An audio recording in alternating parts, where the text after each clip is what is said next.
Welcome, my name is Noah Gift and I'm the author of Python for DevOps, and I'm going to cover in the next couple hours some of the highlights of what you can do with Python for DevOps, including setting up continuous integration from zero, using some of the best practices in Python, writing command line tools, using GitHub Codespaces, and also using cloud native tools to build like AWS CodeBuild. So there's a lot of stuff packed in the next couple hours, and I appreciate your time. Thanks. I think one of the things that's important, I just start here and we'll say, what is DevOps?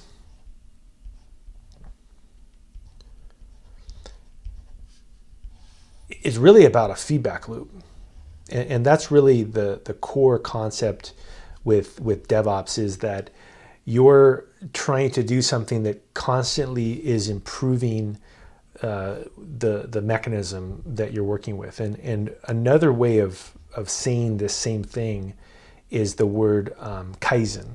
And so Kaizen is a practice of continuous improvement that was developed during the post-World War II period in Japan, where statistical processes, so someone would look at, for example, a bell curve, and they would identify that they want, let's say, the parts that they're manufacturing to be inside of the median. They want it to be within a few standard deviations of the median for the size for a part, for example. But if something becomes an outlier over here, right? We don't want these outliers to be a part of our automation. And so the same concept is very similar with DevOps, in that instead of building cars or building parts for cars, we're building software, and we want to constantly be on the lookout for problems. So we want to make sure that we're not building things that are going to fail. We also want to be checking for defects.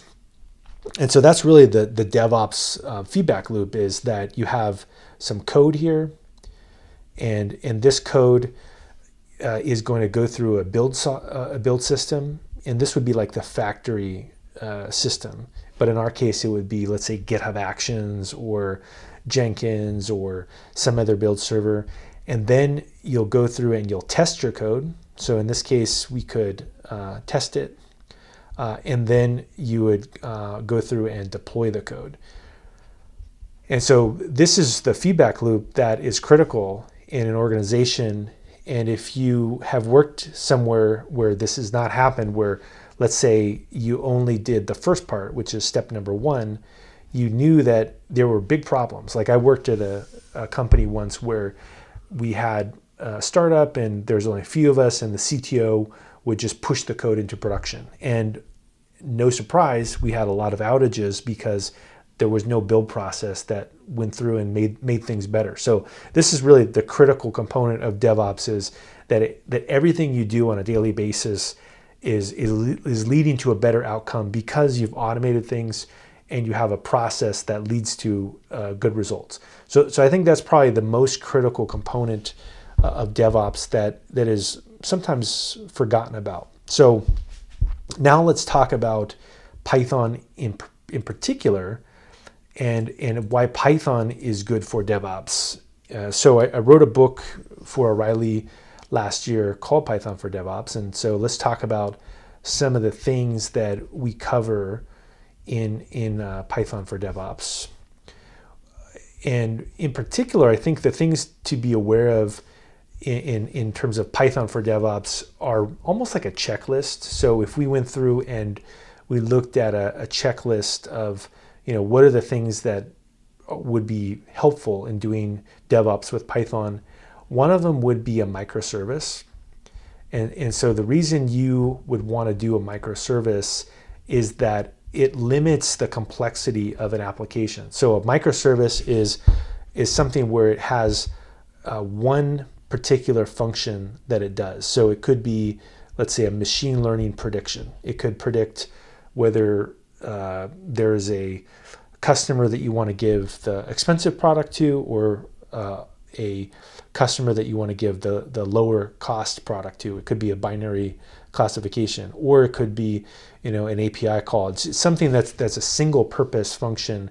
And the reason for this is that it limits the complexity of the application, and also it makes it easier to monitor what's happening, because you really only need to check what it's actually doing, not a bunch of other things at the same time. So there are a lot of advantages to using a microservice, and in particular in Python, my recommendation would be, if you're going to do a Python-based microservice, is to use something like Flask, which is really handy, and we'll get into that a little bit later, or to use maybe serverless technology like maybe AWS Lambda, which we'll also get into in a second. So I think these are critical things to think about when you're doing Python-based microservices. Another component to be aware of in terms of Python for DevOps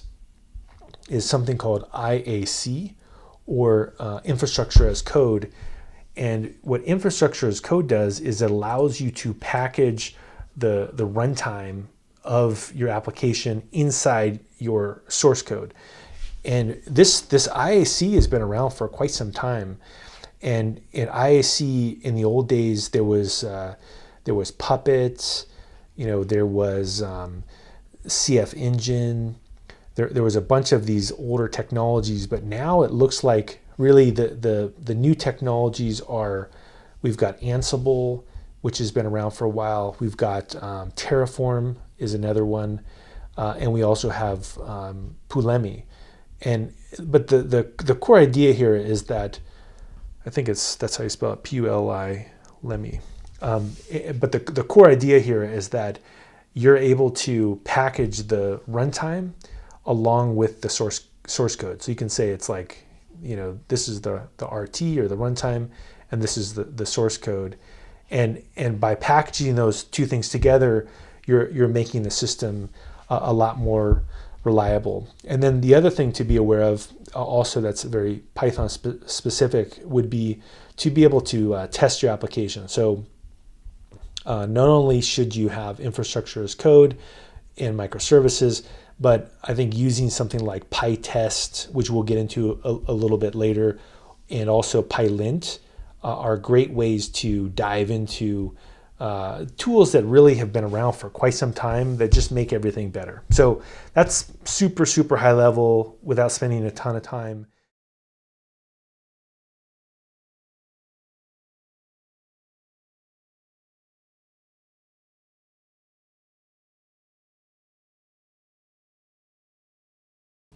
What I've found is that almost everything fun in Python is a function. So let's just call this a function right in the center here. And if you think about it, really almost everything cool is a Python function. So let's say I want to do something with pandas, and we'll get into this in a little bit. I want to do some kind of a operation. You apply a function to a data frame in pandas. If I want to write a decorator, which will allow me to do all kinds of powerful metaprogramming, I can do that with a function in Python. If I want to use like a web framework, Python Flask will do web routes. If I want to write a command line tool, that's another one, right? If I want to do GPU programming, I can do GPU programming right here. If I want to, let's say, do distributed computing, right? Like multiprocessing. We'll just call this DC for distributed computing. I can use a function. If I want to do serverless, I want to use like a cloud-based code. Also, it's a Python function. So in my opinion, you can dramatically simplify your life by just focusing on Python functions. And in particular, the microservices is essentially a Python function, right? It's one particular thing that you do, and you just map it to a few lines of code. And the Python function could be really simple. It could be like, add, right? If we just said def add, we could have an X and a Y, and then it could just return back the x plus 1. Like we'll say return x plus 1 or x plus y, right? So it could be 2 lines of code, but you could put it into all these different things. So Python function, in my opinion, is the coolest thing that you can do in Python, and it does the most amount of stuff. So let's now get into that a little bit and show some examples. We're going to cover all these different examples here. So first up, to write a function, this is the simplest possible one. You just build one that returns a string. That doesn't really do much because it's essentially the same as a variable, right? Like you can see that it's basically does the same thing, and it's less code to just assign a variable. If you want to do something really silly, you can even make a function that's got this. There's literally nothing this does. This is a function that is a pass. I guess you could actually do something. I was just thinking about it right now. You could say, you could do this as well. You could say var is equal to func, or you could do var is equal to myfunc, and then say type var, and this would be an uncalled function, right? And then if you wanted to call it, you could actually go through here, and then you could say var, right? So you can also make a lazy function. Of course, it doesn't do anything because remember that that's just an empty function. So that's the other thing that's kind of neat about a function, is it also can be kind of lazy. And so if I wanted to do something kind of tricky here, for example, one of the things I could do is I could do like let's call it a lazy function, is I could make this a little bit more tricky, and I could do this. I could say def func2, and then I could say return 1, right? And then if I make it into a variable, if I say variable is equal to func2, like this, it's not called, it's just assigned to a variable, and we can see again that it's a function. But if I want to, I could now later call it. So that's one of the nice things about a function too, is it can kind of just hang around, and then look, I assign it to a variable, and now look, boom, there we go, I can call it. So there's some neat little things you can do with a function, but really it does almost nothing, right? It's just a unit of work that can either return something, or it can also accept values. I think a good way to think about it is that it's like an actual wrap. So let's assume here that in your kitchen you have a piece of cheese right here. This is your piece of cheese, and you also have a piece of turkey. I don't know. We'll make this like a piece of turkey. Here is if you could just eat those, right? Like that's fine, right? You have a piece of cheese, you have a piece of turkey, but if you put it inside of some kind of tortilla, right? You could have your cheese, and you could have your tortilla or your turkey inside of here, and now you have three things, right? You have three items. You have this outer thing that wraps it up, and it's slightly different, right? And that's why people do a wrap, right? Is they kind of, and it's kind of a similar concept.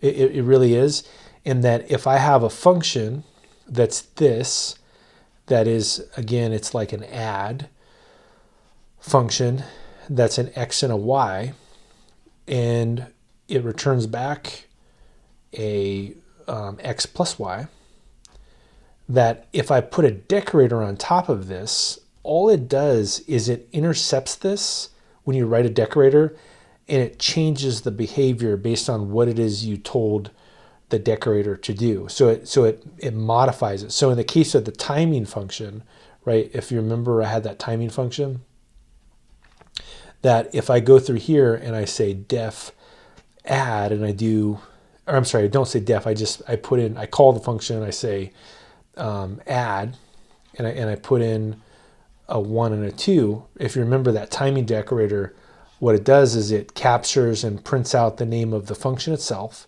So it would print out the add. It would also print out the name of the argument, which is 1, and it would print out 2, and then it would do like how long the function took. So why would someone even do this? Like, you're like, what's the point of this? Well, it's really handy for doing things like doing instrumentation. So let's say you wanted to debug some code. Well, you could write your own timing decorator to kind of see what's going on. Also, people use decorators for things like Flask, right? So Flask is a web framework in Python. And if you write, again, let's take this add function. If you said at route, right, you could make it into like an add route, and now it would appear as a URL. So, or Flask also has command line tool. I'm sorry, the same people that wrote Flask wrote click. The same thing, you could do an argument called at options. So really it's really a way of kind of just slightly mutating the behavior of a function, and everything's still there. You just wrap it up and you just add a little bit of extra, pizzazz to it. Okay, so if we go to the next question here is, are we going to use advanced Python concepts in DevOps? Yeah, I think by we're about halfway through here. In the second half, we're going to get into some reasonably complicated Python stuff in terms of using microservices and serverless with Python. The next question is, what is the scope of Python DevOps with AWS? So we'll get into that towards the end of the live training, but basically it would be building microservices, I think, and also building continuous integration. I think those are the key things that where Python comes in. Now, also you could do automation with Python, so you could also build something with Boto 3 and do things. But if you remember what DevOps is, it's infrastructure as code, it's microservices, it's continuous integration. So we'll do all those things in the coming second half. Okay, configuration management.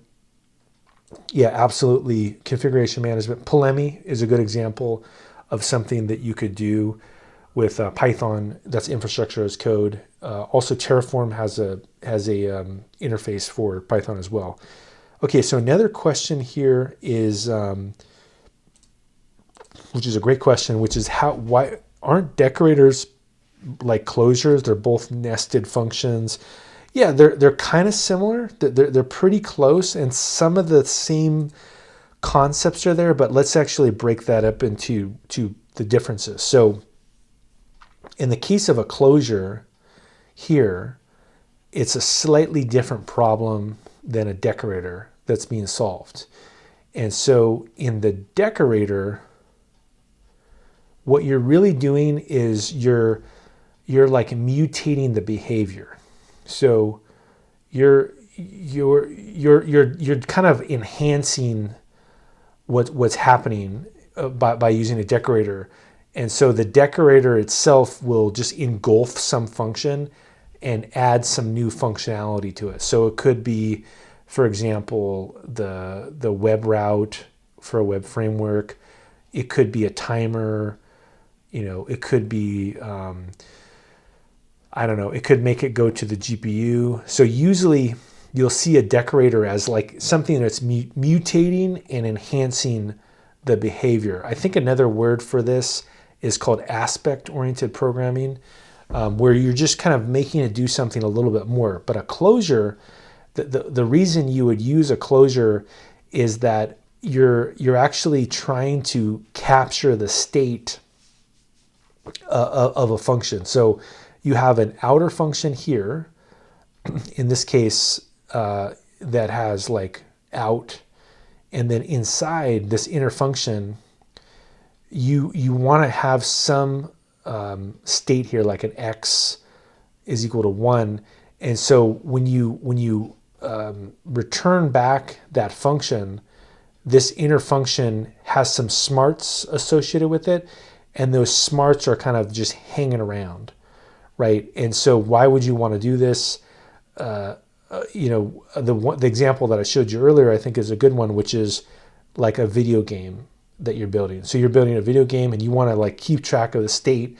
So you have like a unit of work, and then that unit of work, all of the logic stays inside of it. So they have some of the same kind of characteristics with it, but the big difference with a closure is that you're creating a unit of work that you can kind of distribute around, and it's got like smarts that are implicit inside of it.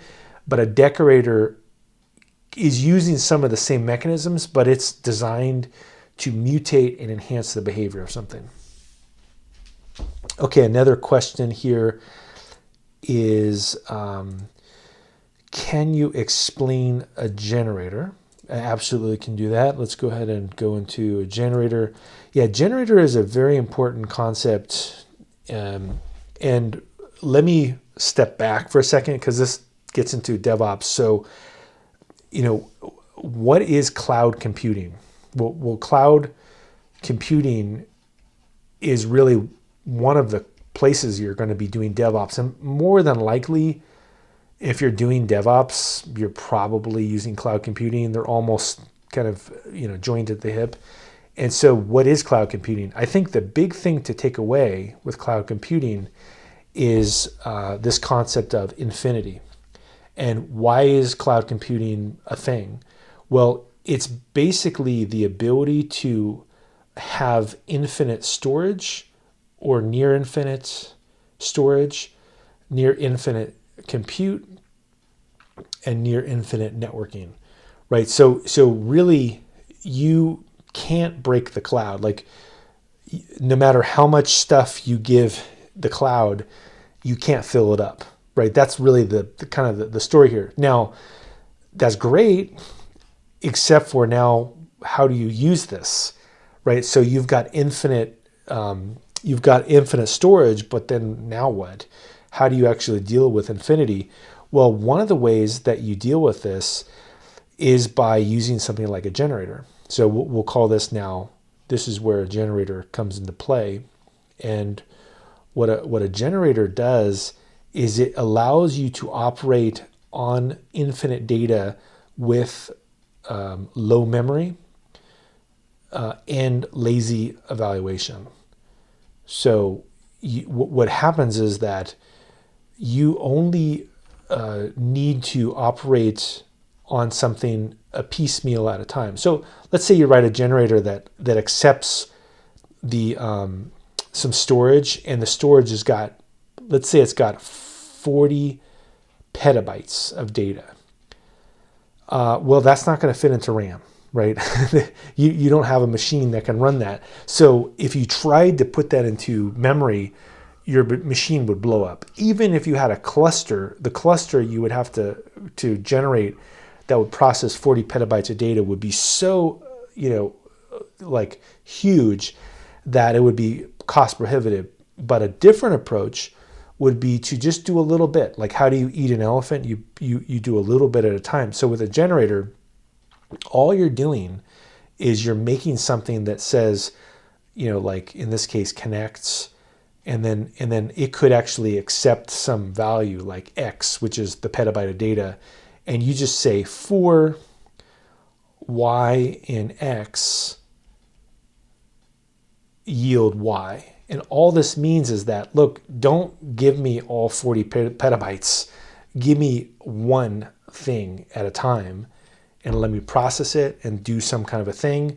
And then I'll just do as much as I can at the time. So really, it's just a way of dealing with infinite resources, either network resources or storage resources, in a very low memory way, because you're only processing a little bit at a time and doing lazy evaluation. So, for example, maybe you just want to sample the end of a log file, or maybe you want to sample the latest parts of a log file.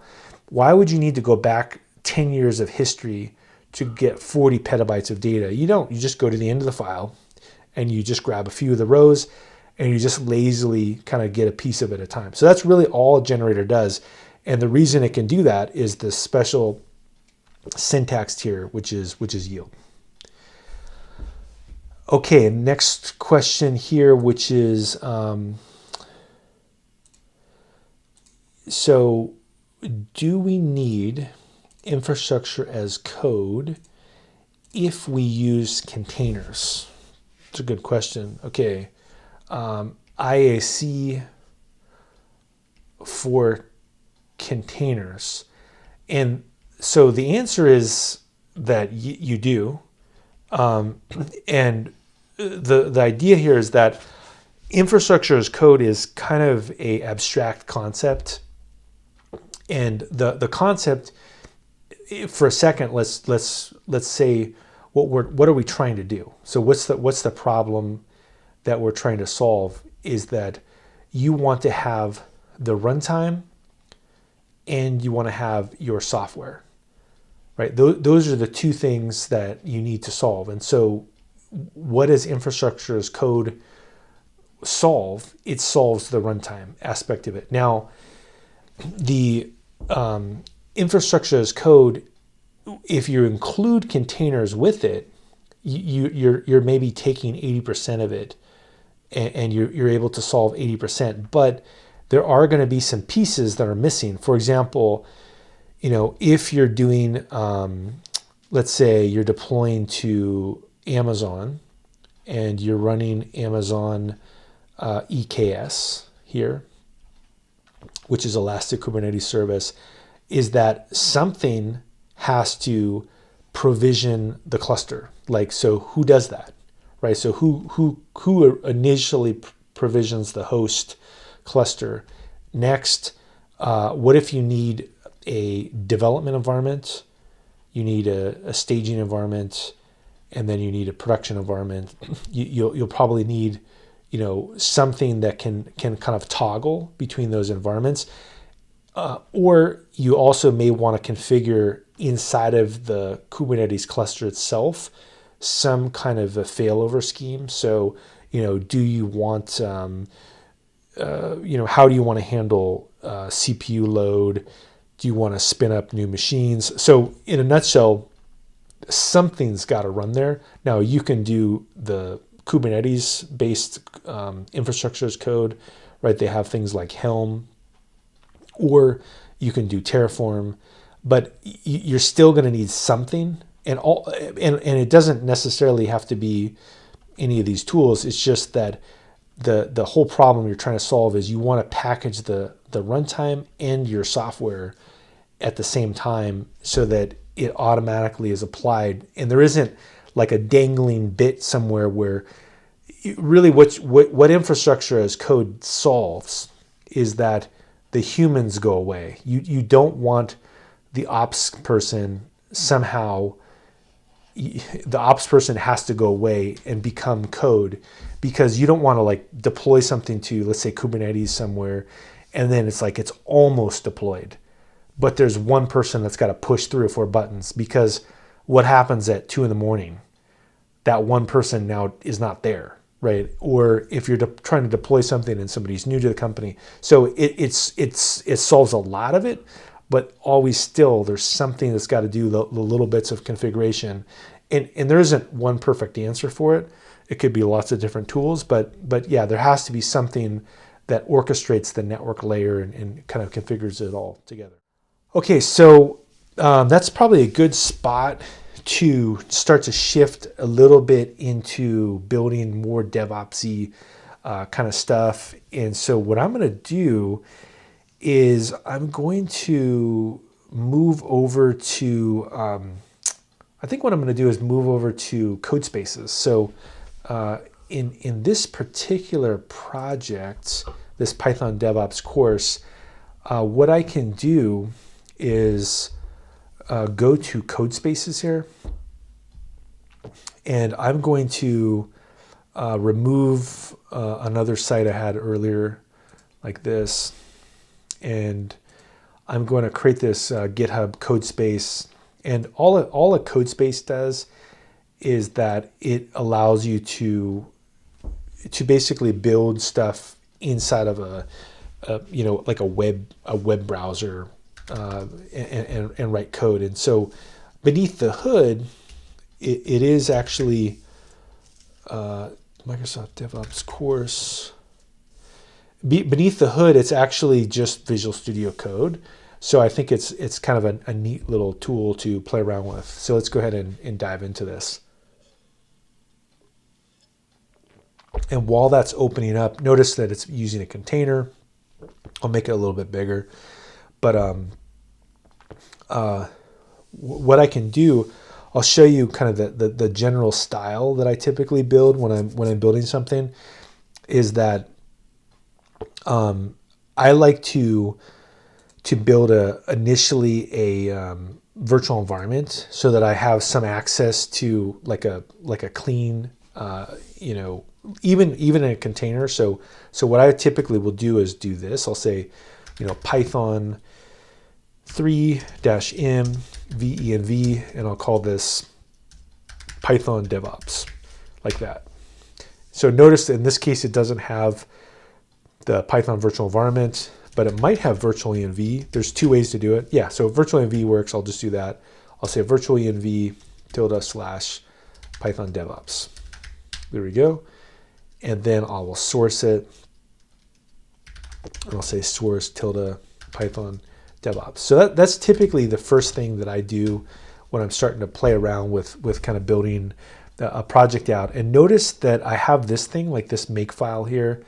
And in fact, this make file, this is the style that I typically will build, is I'll put an installation step, a test step, a lint step, a format step.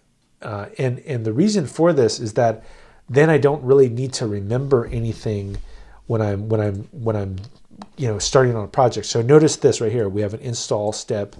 So I'm going to go through here and I'm going to say, I'm going to say make install. Let's go through here.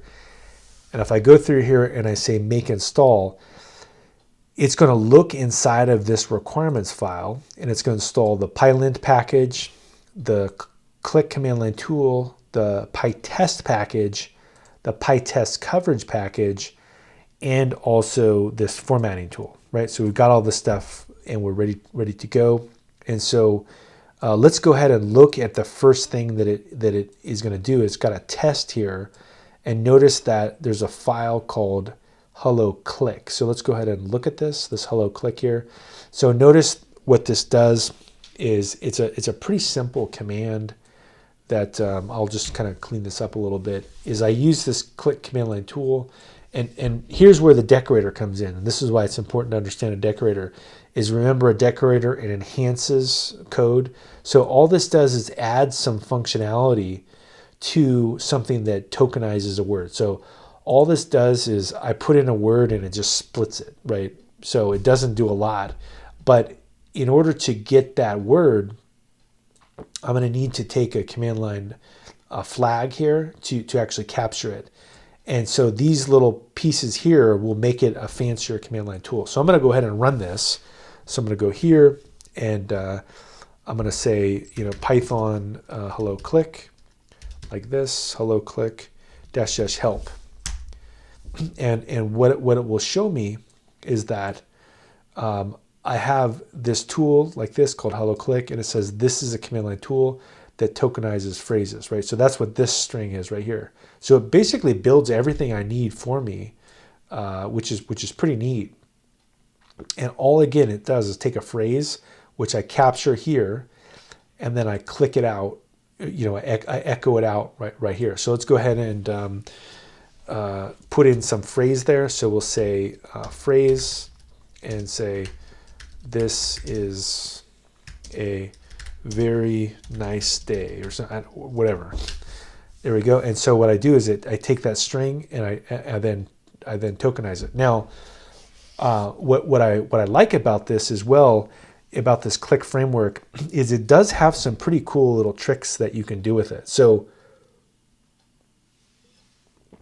one of the things that I'm going to do is I'm going to go to click here, and I'm going to look at the documentation, and I'm going to find the color, and it does allow you to build things with color, which is pretty cool. And so if I say let's make it blink like this. So let's go ahead and make it fancy here, and we'll do this. We'll just add this. We'll say click style. Yeah, I think we can just say click dot style, STY, like that. And then I can add in blink is equal to true, and bold is equal to true, just like that. And then I can delete this line right here. And then this should make it kind of annoying, but at least visible. So let's go ahead and do this. I'm missing something here, so I think I'm missing a parentheses. There we go. There we go. So maybe it doesn't support maybe it doesn't support the blinking, but it definitely did a bold, right? But I could add let's change the color then. We'll just say let's do this. I don't know why the blinking, maybe it doesn't, this terminal doesn't support it, which maybe is a good thing. But let's go through here and let's change this. There we go. And let's run it again. There we go. Let's actually, background is, we'll make it yellow. Foreground is white. That's okay. That's not great, but it's, foreground red. There we go. Not perfect. Maybe blue is better. Anyway, you get the idea here. Is that you can build these pretty cool tools that are really very, very small amount of code. Now, once I build this tool that does whatever I need it to do, machine learning, infrastructure automation, remember that I have this whole test harness here, and this is where the continuous integration starts to come into play. And so let me just briefly just talk about what I'm about to do, because it is important to talk a little bit about the theory of continuous integration and how that plays a role inside of DevOps. So, we talked about some of the concepts of DevOps, but let's also talk about the DevOps CI/CD, which is probably the most critical part of DevOps. So what is CI? So really, it's just a feedback loop where you have your code in, let's say, GitHub here, or some kind of source control repo, and every time you make some kind of a modification to it, that you have build steps, set up inside of a build server. And so this could be, in our case, we're going to use something called GitHub Actions. It could be Circle CI. It could be Jenkins. It could be AWS CodeBuild. It could be whatever you want it to be. But it's going to have, in my case, I like to put all those commands inside of a make file. And it always will make things better. So we will test for the installation, and we will test for the lint, and we will test for the formatting, and so this is a constant, and also test. We'll actually do an actual test, and this is just continuous, right? Like every time I do a push event, my code is in theory getting better and better, because I have this feedback loop where it's actually improving. So that's really it. That's really the gist of of continuous integration, and it's a requirement to do continuous delivery. And continuous delivery, just like the D in the name sounds, is that it pushes that code to a new environment like AWS Elastic Beanstalk, right? We'll call that EB, which is maybe a Flask-based service. But before you push code, what do you want to do? It's got to be good, right? So this is the quality control step that must happen before you can do the continuous delivery. So that's what we're doing right here, and that's what I'm setting up. I'm starting with just something really simple, which is a command line tool. But let's kind of get back into the weeds here. So we can now do a make test, right? So let's go ahead and do a make test, and notice that there we go. We got everything working. Now let's look at the test that I'm actually running.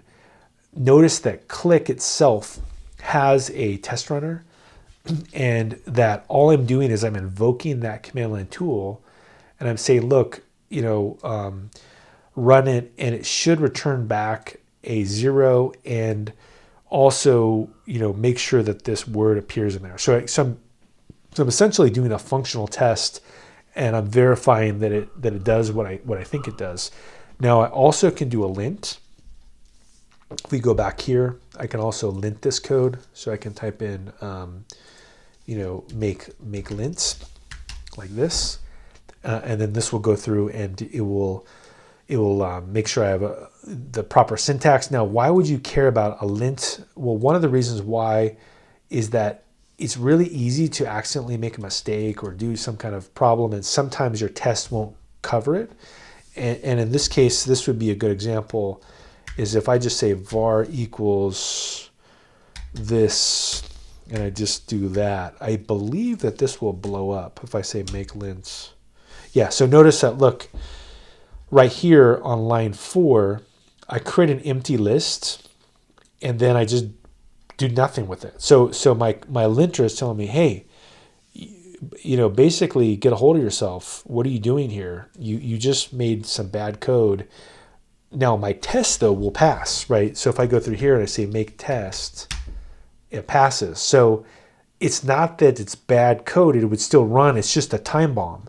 It's basically like a little, subtle bug that I'm leaving there that eventually will burn me. And so that's what the linter does, is it catches stuff like that. And so that's why, you want to also have linting. It will say, subtle bug that may burn you, right? Is that kind of stuff will expose itself. So now that we've got the linting, we've got the testing. Remember, I also have this step here, which is the format. I actually like this formatting tool because it will make my code look a little bit cleaner, like makes me look a little more professional. So we'll just go through and kind of clean things up and format things so that it looks more professional. So now that I've got all that stuff working, what I'm going to do is also show you that I've got something called this main file in GitHub Workflows. And this is what the build server is actually going to use. So this is Python continuous integration steps for GitHub Actions. And every time I make a change, it's going to go through here and it's going to use Ubuntu. I could change it to a different kind of container. It could be Red Hat, or it could be, I don't know, I think even OS 10 might work, but I could do different versions of Python. But basically, I just go through step by step, and I say make install, make lints, make test, make format. And what's great about this is that the build server itself will verify all this. So I'm going to say git status here like this. And I'm going to, I don't want this, whatever this thing is. I don't know what that is, but I'm going to say git add this Python. And I'm going to commit this. So we'll say adding some new CLI changes like this. And let's go ahead and push this change. Okay, great. We got this change cooking. Now let's go back to our GitHub here. And so I'm going to go back to my GitHub. And I should be able to look at this Python DevOps repo. There we go, Python DevOps course. And notice that I can go to actions now. And look, you can see that it's actually running this course, those steps. And again, what I think is so awesome about something like GitHub Actions is we're in the golden era of continuous integration, is that I built the whole thing inside of GitHub. I use Codespaces. I use this Python continuous integration with GitHub Actions, and look, all these steps work. Now let's intentionally break it just so you can see why it's so valuable. So I'm going to take this subtle bug. I'm going to put this subtle bug back in, right? And so let's go ahead and put that change in. So let's just make sure it breaks, right? So it's not going to work. So let's go ahead and say git status, git add this change,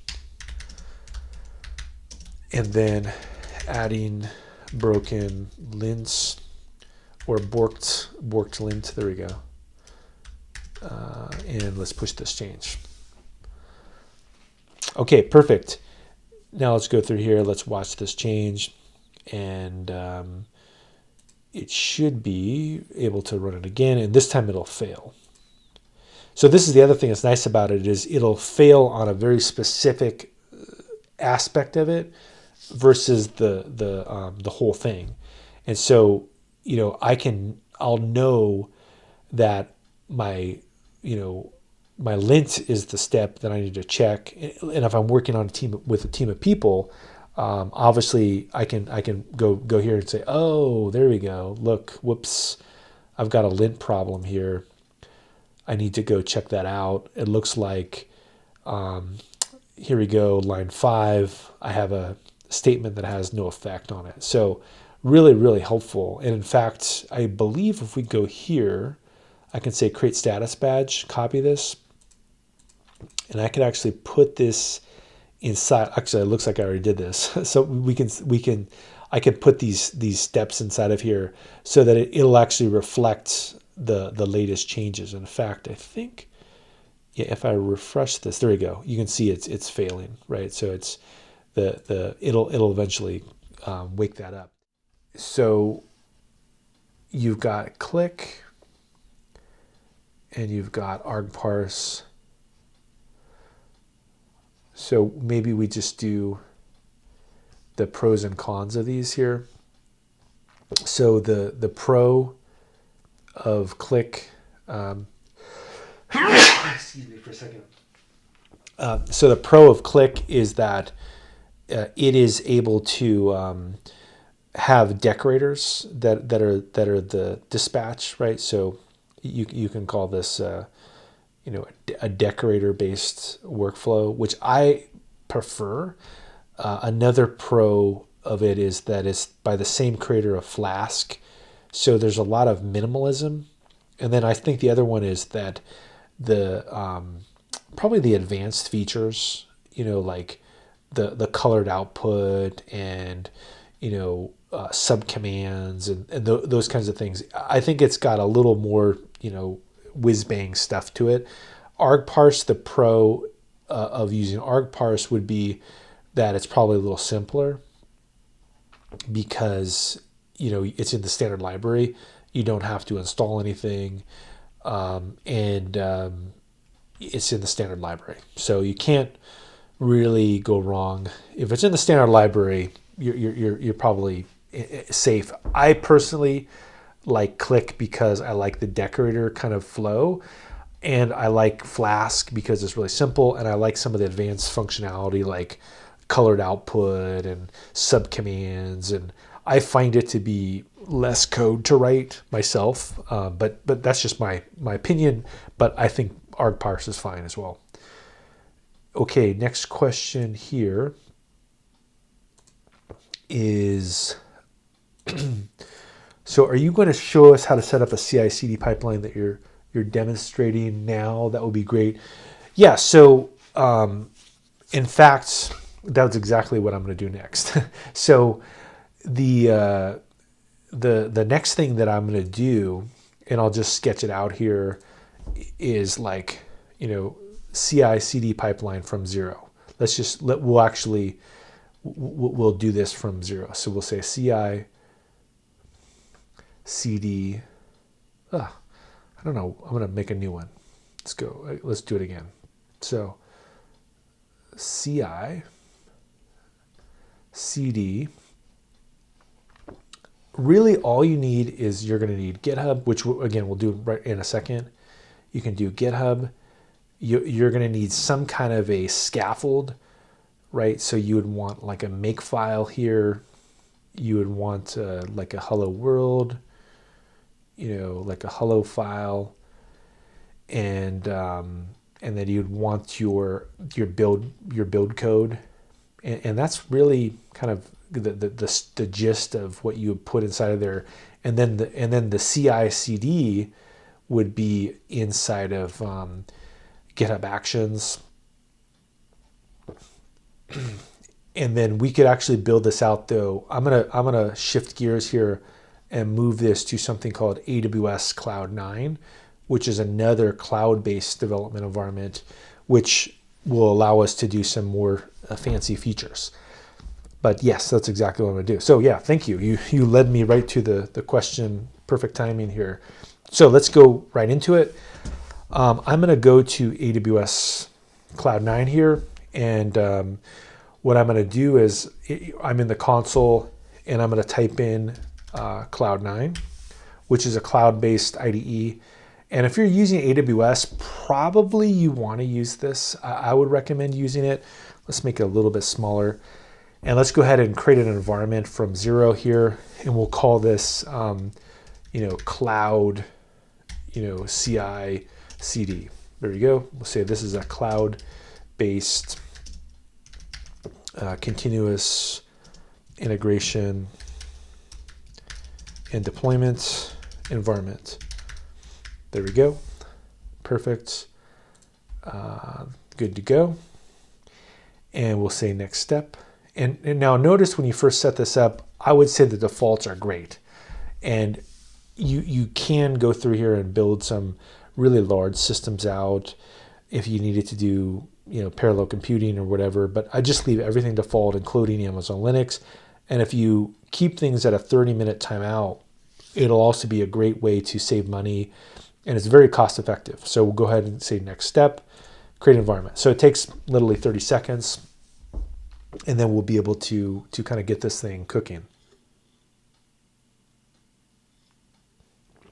And again, once we get this thing cooking, then I'll just go through step by step and build everything out from 0 so that you can see how to set up a continuous integration environment in the cloud, which in my opinion is very, very important to do when you're first building a project, is to get this set up from the beginning correctly.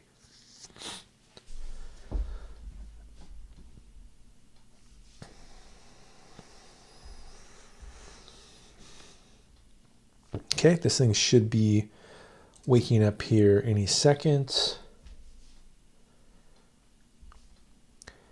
All right, looks like it's ready to go here.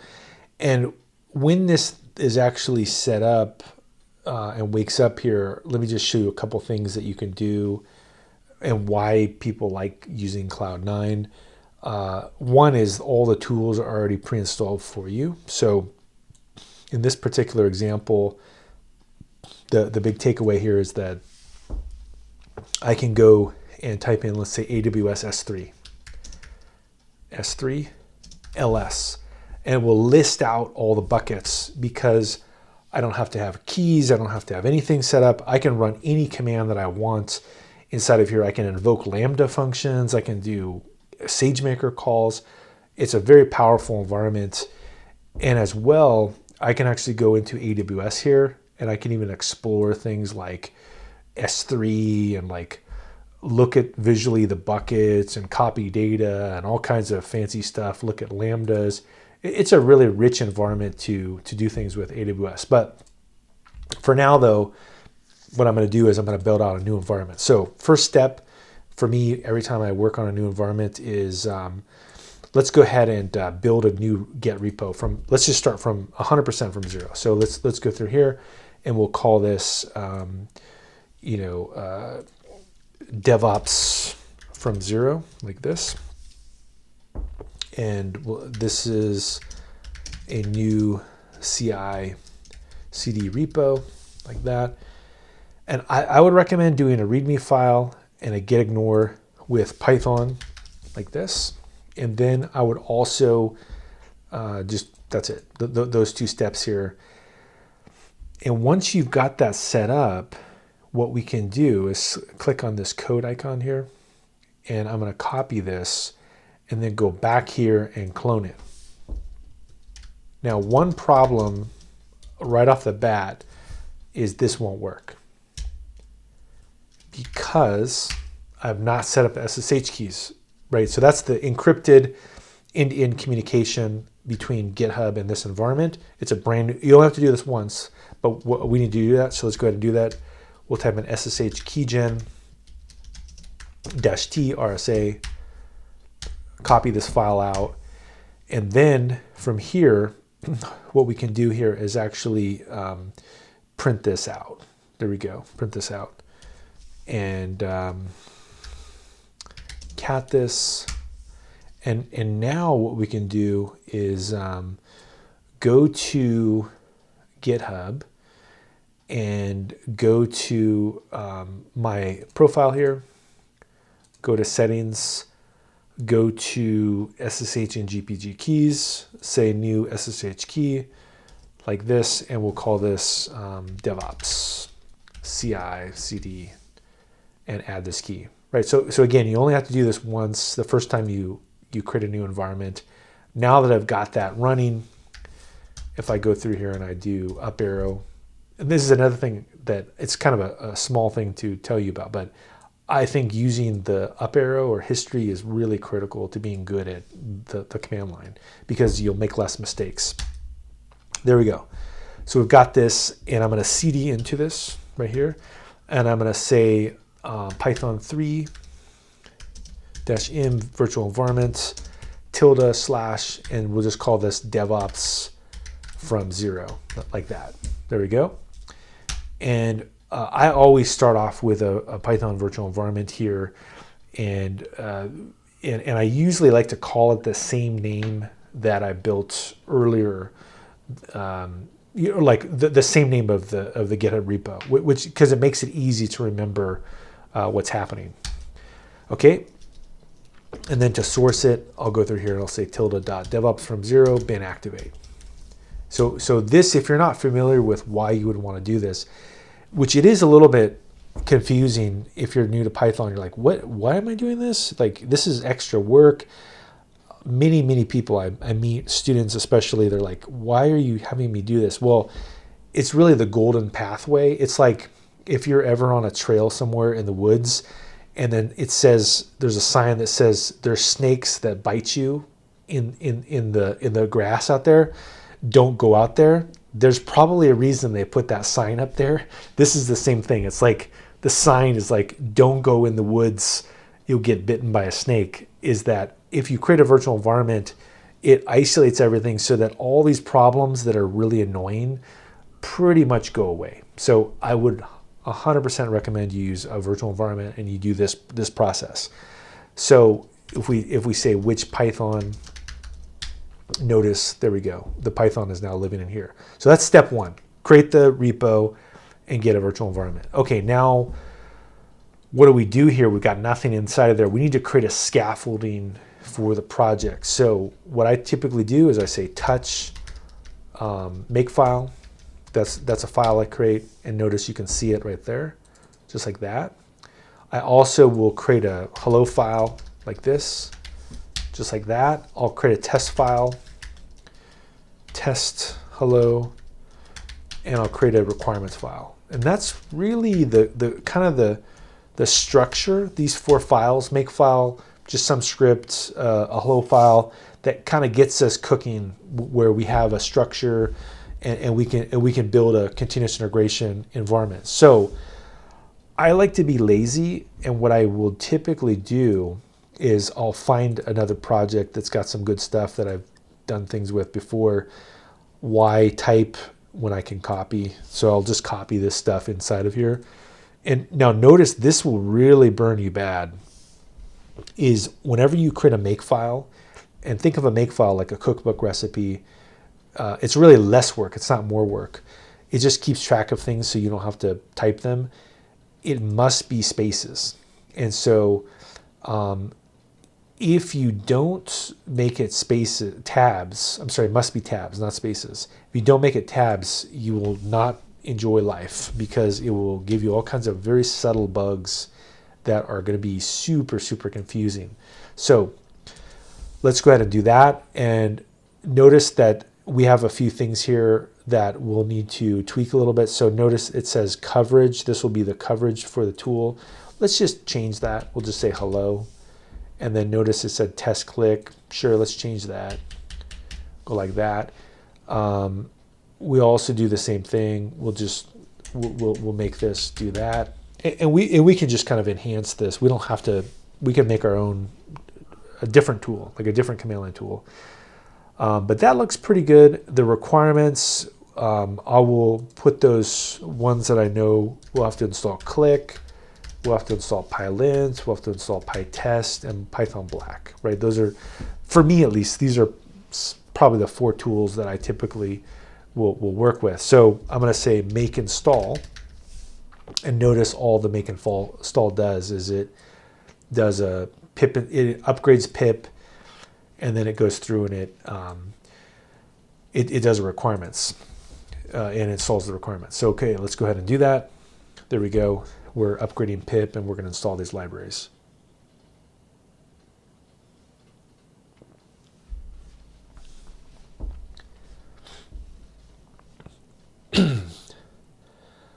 Okay, we got this thing cooking here. Now we need to get some logic in our code, and so I'm gonna switch things up a little bit and maybe make something a little bit more useful, like we'll say import click. In fact, I guess we are on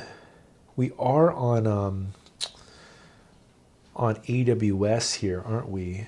So in theory, I could do something with AWS if we wanted to, and what I could put in there is I don't know, like a command that listens to Boto 3 or something like that. Let's see. Let's put in Boto 3. That's the AWS library. And what I like to do if I'm kind of playing around with stuff a little bit is I like to play around with IPython to kind of get my ideas fleshed out. And so let's say I want to write a tool that just lists the buckets in S3. I would first play around with the command line tool, like or the interactive terminal, and say import Boto 3 and start to build out like S3 is equal to Boto 3 dot clients S3, I think, clients. I'd have to look at the docs real quick, do double, and then I think I can do S3 dot, I think you can say like list, does that work? Let's see, clients. Let me just look at the documentation real quick here and find Boto 3. Let's look at S3 here. And let's just do something, since we're on AWS, something that is specific to AWS. Here we go, as a client. We can say list all buckets. List buckets, there we go. Okay, so yeah, it's pretty easy. We can just say list buckets. And so all this, I mean, this will be a dumb tool, but it will just do, let's go here, let's IPython again. Let's say import Boto 3. We'll see S3. We'll see S3 dot list buckets. And does that work? Looks like it does. Okay, so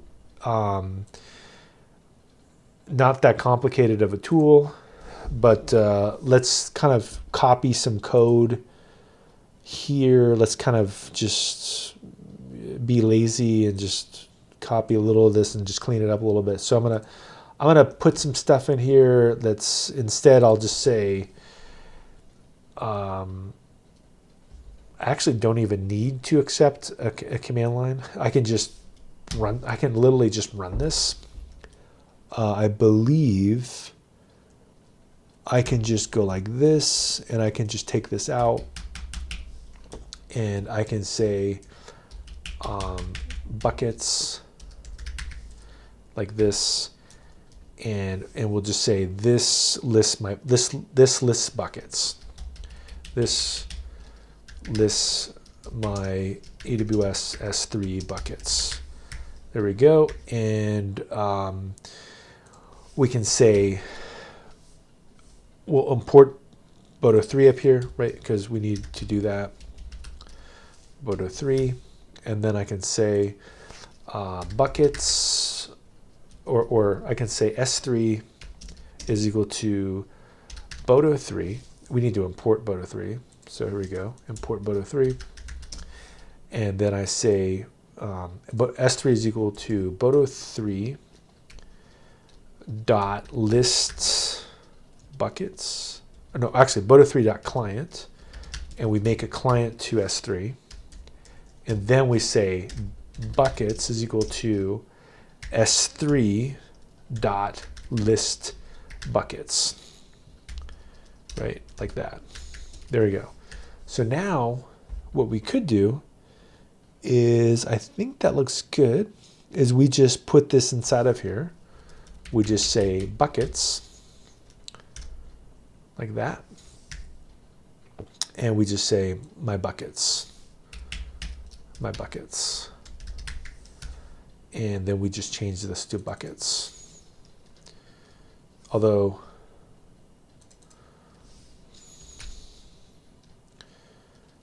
S3 buckets.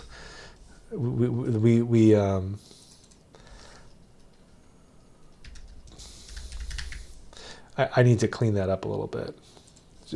I had some name collisions there. Okay, so all buckets. We'll just call this buckets and buckets. There we go. So we have kind of a silly tool that's it's kind of useful. And I'm going to exit, and then let's run it. So we say Python hello.py. There we go. We list all the buckets. Now, if I want to make it a little bit cleaner, because that's a little bit messy, what I could do is I could just is take out, like we had actually talked about this earlier, kind of filter things a little bit. And so how would I filter this? Well, I would go back here and do IPython here, do the same thing, import Boto 3, kind of get this into a list.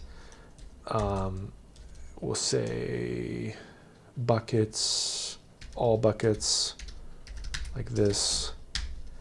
And then I would say all buckets.keys maybe. Remember we were talking about this earlier. So we know that buckets is probably what I want, like this, like that. All buckets.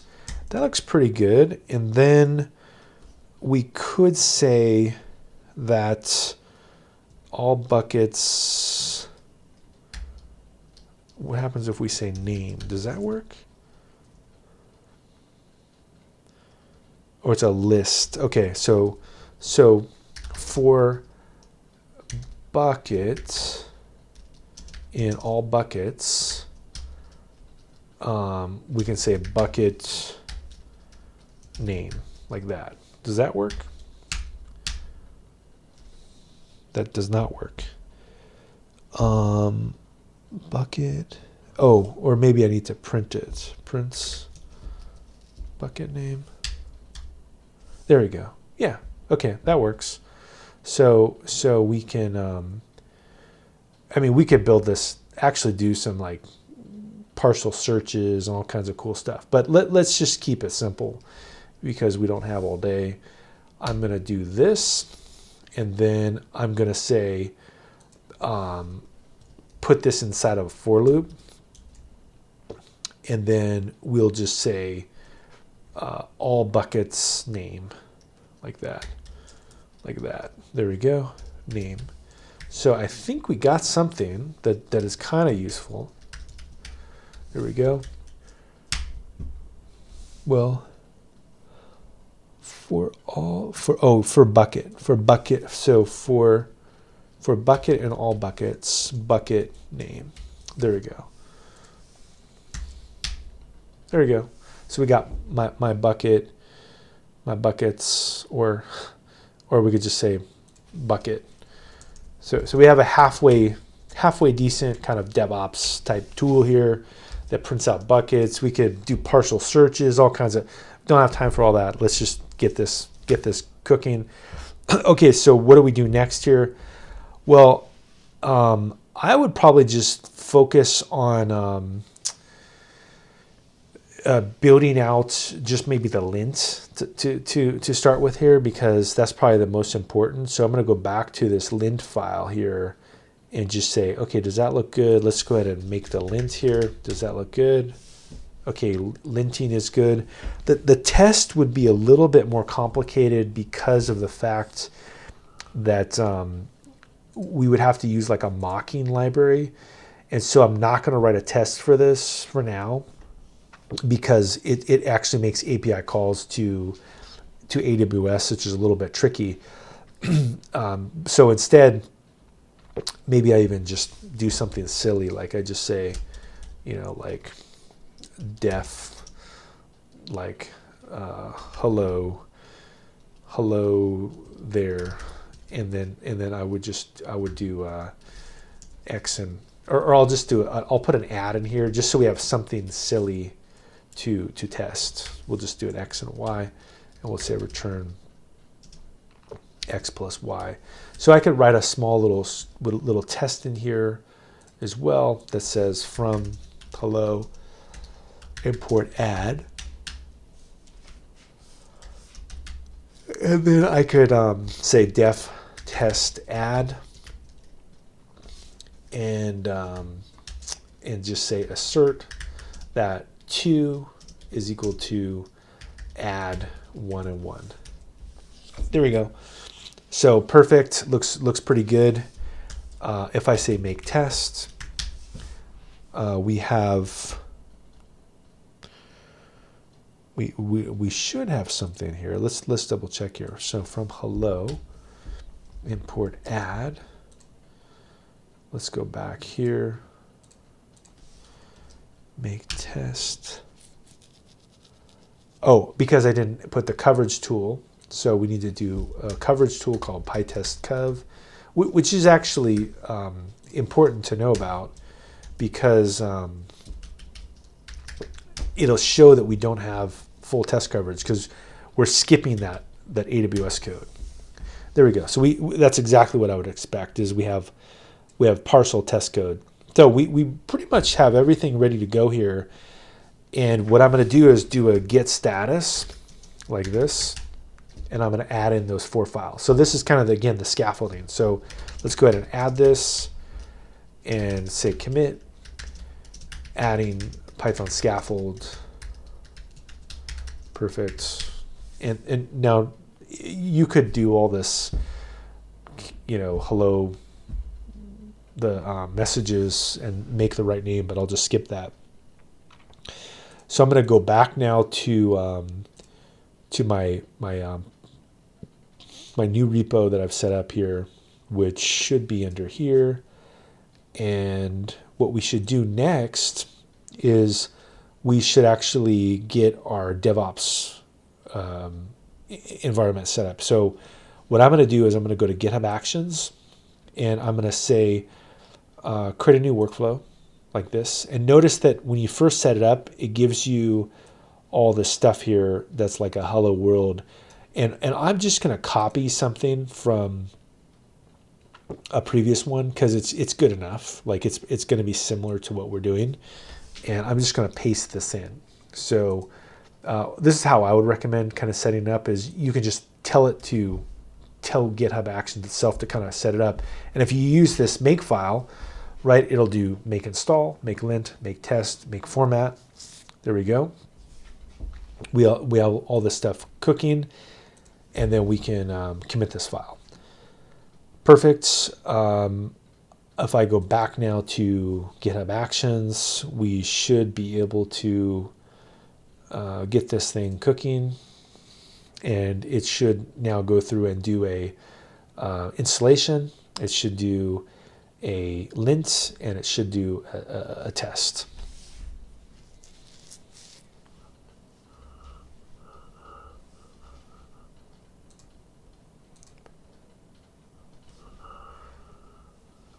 All right, so we got everything. Everything is successful. Great formatting, everything. Great work. So everything is going well here, and I'm going to go to create status badge, copy this, go back again to my GitHub repo here, and put this in. There we go. Paste this, and then save it in like this, just like that. Perfect. Now we've got a whole environment set up here, ready to go, and we have a continuous integration. So this is really the precursor again to having the continuous deployment set up. So that's a pretty big first step here. Now, since we have some time here, what I'm going to do next is I'm going to get into using some more features on the AWS platform here. So if you remember, again, so we did this step right here. So we went through here and did this step, which is getting the CI/CD pipeline hooked up. But if you remember, there are other components to DevOps, and in particular, we have microservices. And I think this is a good one to maybe end things up on, which is that, let me do this again, is with microservices, this is a great skill to have. And again, they map to the functionality that we were talking about earlier, which is this ability to take a function, which is right here, and we can kind of wrap it up into some kind of a service. It could be, in our case, I think a Lambda is probably the way to go, and I'll show you why it's so powerful, and we can use that same repo and kind of play around with it. So that's the next thing that I'm going to build here is a microservice with Lambda, which is again a function. So to first explain that, though, I'm going to go to the console. So AWS console, there we go. And I'm going to log in, and I'm going to show you the the Lambda environment. So we'll go here, Lambda, run code without thinking about servers. And welcome to the updated Lambda console. So let me show you one of the things that I typically show people when I'm building a Lambda function is again, it's like a real function, a very simple Python function is, we'll call this Marco Polo, and we'll say 2021 super. There you go. And I'm going to say for runtime, I'm going to select, let's see, in this Cloud9 environment, what do we got for runtime? I believe we have, what do we have here? Python 3.7. Okay, so let's stay with Python 3.7. There we go, Python 3.7. And this is something that you probably don't need to get into initially, but it is something to be aware of, that you would maybe use infrastructure as code or use the CloudFormation on AWS to manage. But for now, we don't need to manage this because we don't need to do anything in terms of permissions. But I'm going to go through here and I'm going to build out a little piece of code that will allow us to really get the functionality of what a Lambda function can actually do. So if I click on this thing, notice that it gives you this sample window. And again, we're back to a function in Python. This is why I think it's so important, is that I can just rip this stuff out, and notice that this is the positional argument. that I'm going to base everything off of. In fact, I can strip it out even more. What I can do is I can say if this event, I guess what I could do is say if name in event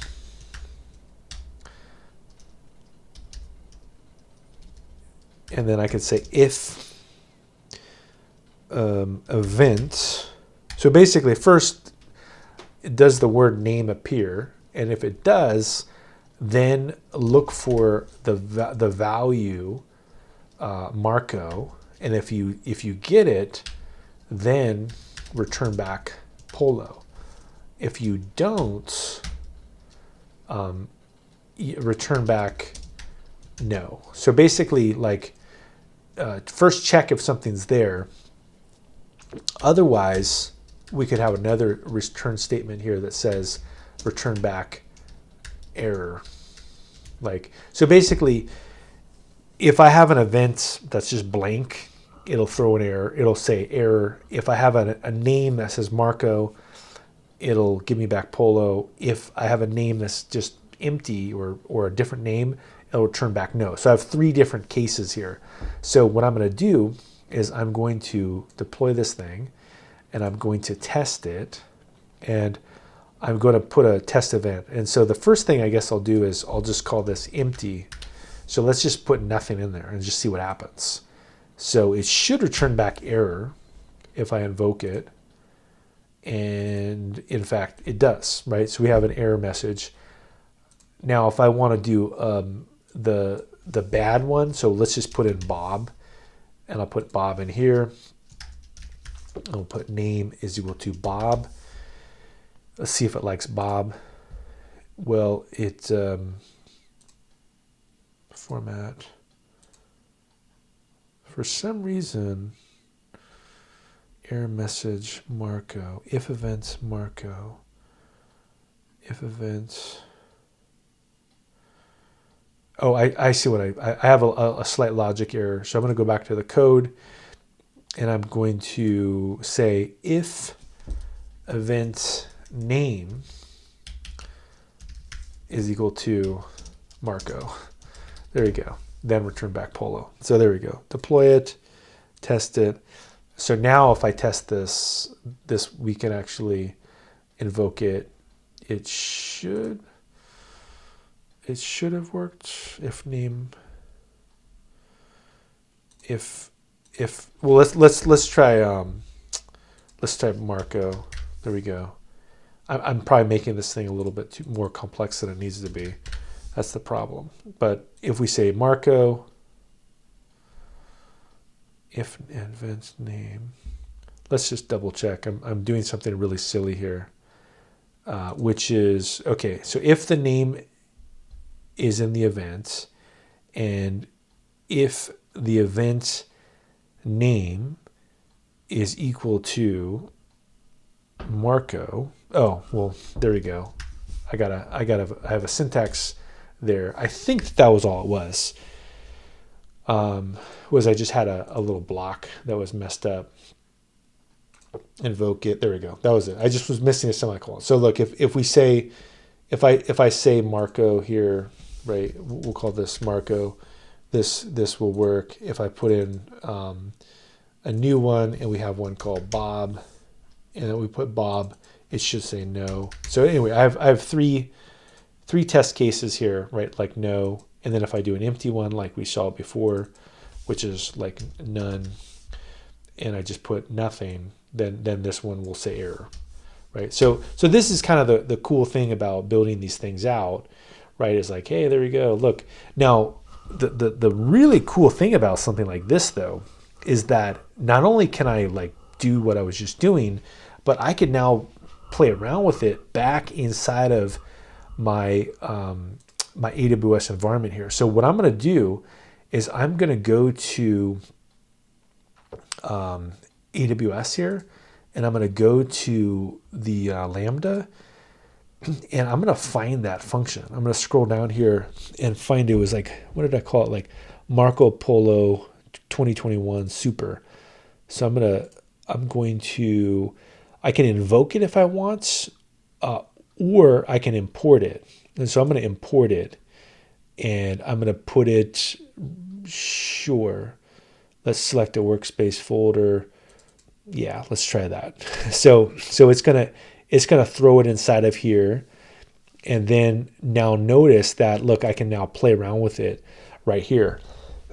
So it is actually pretty cool, because what I can do is I can now actually run this thing, which they just changed this terminal briefly.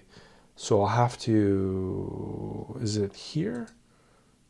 Yeah, so I think, yeah, they just tweaked this thing, which is kind of annoying, because where was the, I think it's under here.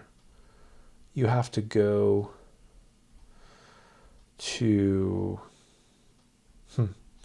well, anyway, they slightly tweaked it, but basically you can run it and invoke it and put in like arguments, all the stuff inside of here, which again is pretty cool. Let's see, preview running application. Anyway, they changed something to it, but the main idea is that you can in fact invoke it here and do all kinds of stuff. Now, what I can do though as well is I could also invoke this thing based on the fact that I have access to the SDK. So one of the things that I have access to here is a serverless cookbook, and I'm going to just go into my GitHub repo here and show you a couple things I've done previously. So I'll go here, go to repositories, and type in serverless. Here we go, serverless cookbook. And in particular, I have a bunch of Lambda functions and all kinds of things in here. And in particular, this one is a good one, where notice what I can do. Because I have the ability to invoke the AWS command line tool here, is I could actually invoke any payload. And here's just what this Lambda is, a little simpler.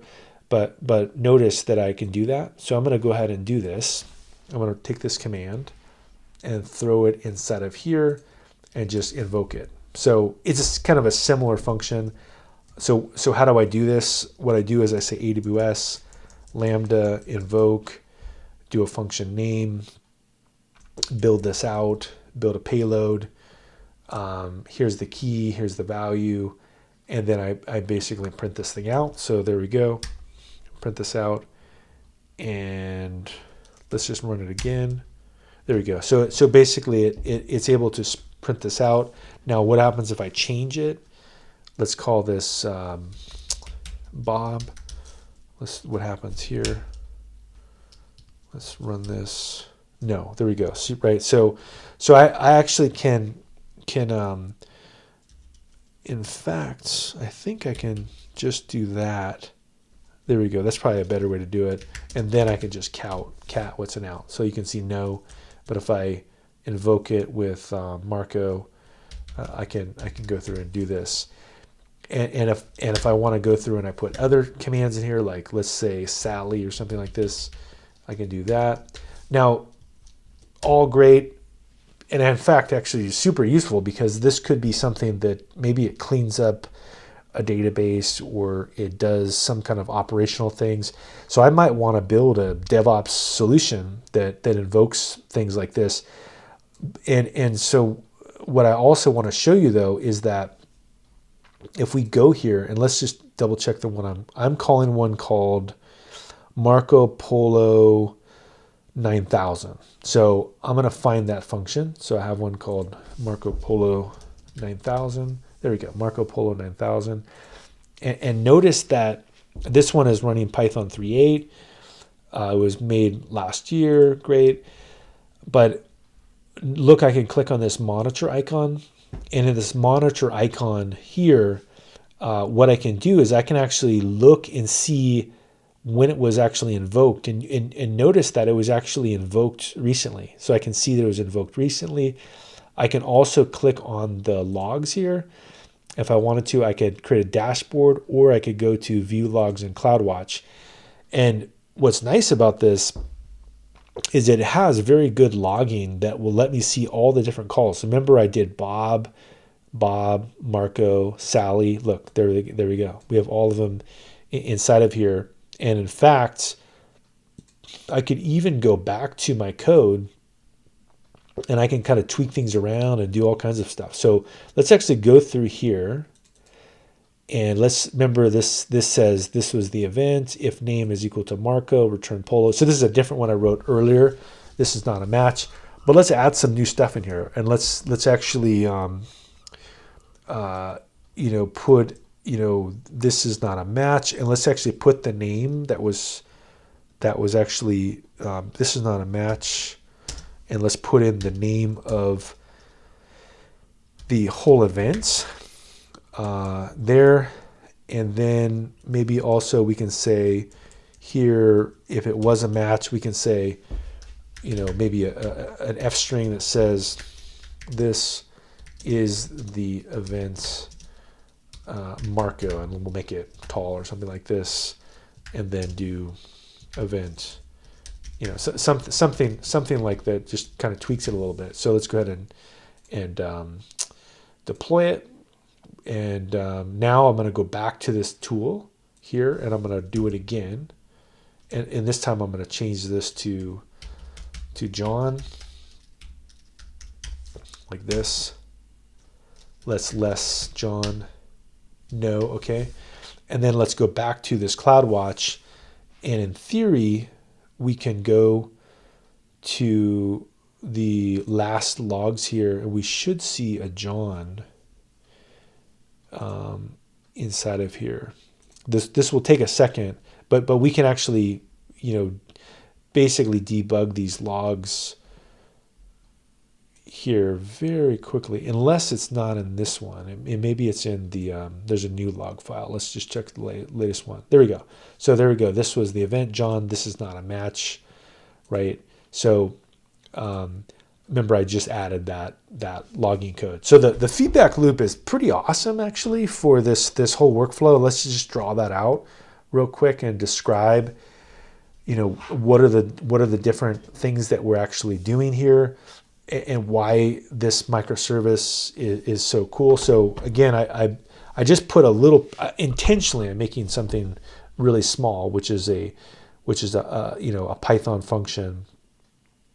And this Python function, really is able to attach to AWS Lambda. But the other thing that's great about it is that because I'm in this Cloud9 environment, that I have access to command line tool interface. I also, we'll say CLI interface.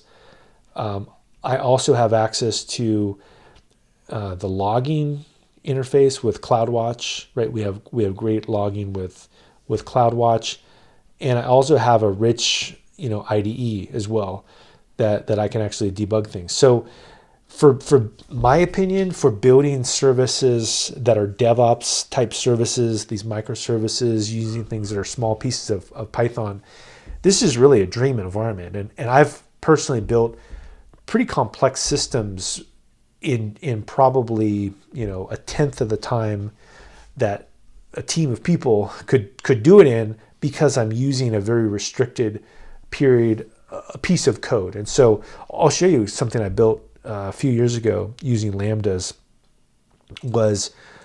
I was working for a virtual reality company in the Bay Area, and one of the things that I built was, this was something they had asked me to do, was that we had a centralized storage system with elastic file system. And so this elastic file system was where we stored the VR material. So these were all, terabytes of VR right here. And then what I did was I had a a Cloud9 environment here like this, and inside of this Cloud9 environment, I was able to build my code and also tell spot instances, a whole cluster of spot instances to kind of set things up here. And those spot instances, they would mount this elastic storage. So we'll call this a cloud environment for distributed computing. So distributed computing, and then I had a bunch of lambdas that were essentially workers, and these lambdas would do things like they would look at the number of outstanding jobs, and they would kill excess units. So they would actually kind of harvest if there's too many workers running. They would also have lambdas that I could control, that would do specific tasks for me, like render out some kind of a particular job. So in a nutshell, because I was able to use these small serverless services, I was able to quickly build code, and I did the same thing. So we had a CI/CD pipeline here that we were able to kind of leverage. So there's a lot to like about this particular environment. I think somebody asked me about getting into the cloud native tool as well on AWS. So we can do that. So the other tool that's available on AWS is called CodeBuild, and let's get into that real quick. So CodeBuild, and AWS CodeBuild is similar to the GitHub Actions. It's a YAML-based system, and you can do everything we did before. In fact, you can do YAML, and you could even do deploys as well with, like, let's say AWS Elastic Beanstalk or whatever we needed to do. So I'm going to go ahead and do that. I'm going to kind of set this thing up here and just kind of go from there. So let's go to AWS CodeBuild and try that out. So if we go to CodeBuild here, let's kind of go to CodeBuild like this. Here's AWS CodeBuild. The way it works is we can just create a new build project, and we'll call this test AWS CodeBuild, and this will be CI/CD for Cloud9. We can even do a build badge, all that kind of stuff. And now the source here would be where you'd want your code to be initially provisioned from. We can say GitHub, and I'm going to select the repo that I set up earlier, which I need to refresh in my memory, which is called DevOps from zero. So we'll go ahead and do that. So we'll say in my GitHub account, and we'll say Noah Gift, DevOps from zero. There we go. And later, this is something that if you were doing things like using Hugo, which is a content management system, you might want to use Git modules, or you're using something that has Git submodules, you might want to do that. I'm going to say rebuild every time a code change is pushed. Yes, typically that's how I do it. Specify what kind of thing. Anytime there's a push event, let's go ahead and do that. And we'll do a managed image. So I'm going to use Amazon Linux 2. I think it's a good idea to build under the similar environment that you're testing in, or you're writing code in. It's just going to be a lot more handy. And then for runtime, we'll just do standard runtime image. We can just pick, I don't know, the latest one that looks good. And you could pick GPU if you were doing GPU stuff. And we can do, I don't think we need to do anything tricky here, but I have one set up before. I don't think it matters because I'm not doing anything tricky, but I'm just going to use one that I've used in the past because I don't think there'll be an issue with it. Let's see here. CodeBuild. Let's do that. And now it's going to ask for either a build spec file, so we can put it in a YAML file, or we could just build the commands as a build project. And, you know, there's a bunch of different options to do this. We could be lazy and just try it out. Let's just do make install and end, right? Because we have a make file, we could just use it. And then we could say make lints and make test, something like that. You can also do the use the build spec YAML. And then I think that's all I need. So I'm going to go ahead and create this build project. And I'll just put these all together. And this looks pretty good. There we go. Let's go ahead and submit this thing, create the build project. So for lucky, this will just build, but we'll find out.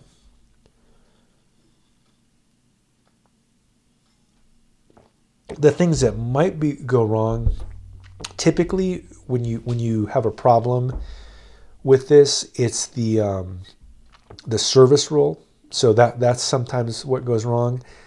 And then also, I typically use a YAML file, so I don't really put the build commands in natively, although my intuition tells me that it should work pretty well, but we'll find out. So here we go. So actually, looks like it's working pretty well here. We're able to do make install. So this is another reason to use a make file. Look how easy this was. All I had to do was pipe together some make commands, and we can get a build process working. So this worked pretty well. Yeah, well, we got lucky. Everything just worked. So yeah, pretty straightforward to also use this thing.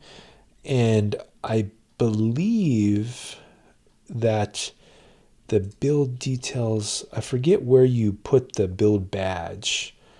I gotta find that real quick. Let's see. Build project, build code build, test this. Let's see if I can share. No, there's a step here that will allow us to. Here we go. Copy badge URL. That's what I wanted. So I'm going to go back now to here. We already have the GitHub Actions. And now we also have a second example here, which we have CodeBuild. Perfect.